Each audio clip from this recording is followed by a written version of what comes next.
ஆதிரை எல்லார்கிட்டையும் சொல்லிட்டு main door வழியா நீங்க வெளியே வரலாம். பிக் பாஸ் சீசன் தமிழோட 3வது வார எலிமினேஷன்ல இப்ப ஆதிரை சவுந்தரராஜன் எலிமினேட் ஆகி போயிட்டாங்க.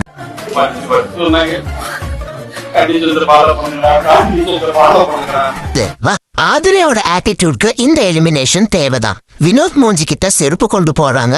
ஜூஸ் டாஸ்க்ல பாட்டில எரிஞ்சிட்டு போறாங்க. கால் மேல கால் போட்டான்னு ஒருத்தர் மூஞ்சி நேரம் கால தூக்கி போட்ட ஆதிரியா இருக்கட்டும். இந்த சீசன் ஆரம்பிச்சு இப்பதான் ஒரு உருப்படியான வேலையை பண்ணிருக்கு. என்ன மாட்டேன்னா இந்த ஒரு டேஞ்சர் ஜோன்ல ஒரு ஆதிரை தலையில இருந்தாங்க. அதுல வேந்த விக்கெட் ஆதிரை ரோஸ். ஆதிரியோட கதை க்ளோஸ். எலிமினேட் பண்ணி மீட்டிங் அவங்களை அமிச்சாச்சு. அவன் யாரா உள்ள கை தட்டுனவன்? என்ன தொடாதீங்க, விட்டுருங்க. என்ன தொடாதீங்க, என்ன தொடாதீங்கன்னா தலையில மண்ண வாரி குடிக்கிறதுக்கான ஒரு சரியான எக்ஸாம்பிள் இந்த ஆதிரை. ஏன்னா வீட்டுக்குள்ள வந்த வாரம் அவங்களுக்கு ஒரு நல்ல பேர் இருந்துச்சு. வெளில இருந்தும் சப்போர்ட் காட்டினா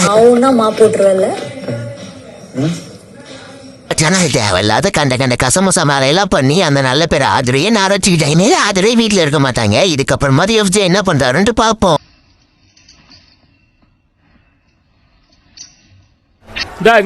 கர்மா அந்த பக்கம் போடா விட்டா வேட்டிகள் விட்டுருவாங்க போடுறது. என்ன என்ன எழவி அது?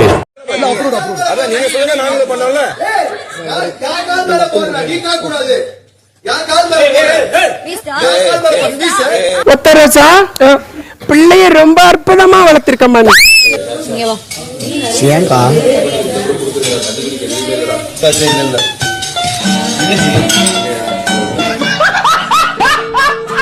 விஜய் சேதுபதிக்கு மரியாதை கொடுக்கலன்னு ஓப்பனா சொல்றாங்க. கேம் விளையாட வந்துட்டு எஃப்ஜே கூட லவ் ட்ராக் ட்ரை பண்ணிட்டு 80+ கண்டென்ட் ட்ரை பண்ணிட்டு இருந்த ஆதிரைக்கு இந்த எவிக்ஷன் தேவைதான். வெளியின பாய் ஃப்ரெண்ட் இருந்தும் எஃப்ஜே கூட இப்படிதான் பழகுவேன். இதுல என்ன இருக்குன்னு நார்மலா சொல்றாங்க. விளையாட்டாகுது. சுத்தி ஒரு கேமரா வச்சு நடுவில் வந்துட்டு வா காதல் பண்ணாம பேசுறதுக்கு என்ன காமெடி பண்ணிருக்கியா? நீனா எனக்கு ரொம்ப இஷ்டம். நீ திருந்த மாட்டியா? உனக்கு ஒருத்தர சொன்னா புரியாது. நீ எனக்கு எப்பவும் ஒரே ஃபீலிங் தான். ஐ ஹேட் யூ. ஆதிரை நல்ல பாயிண்ட் பிடிச்சு பேசுவாங்க. நல்ல ஸ்ட்ராட்டஜி போட்டு அவங்களால விளையாடி இருக்க முடியும். ஆனா தேவையில்லாம லவ் கண்டென்ட் தரேன்னு சான்ஸை வேஸ்ட் பண்ணிட்டாங்க.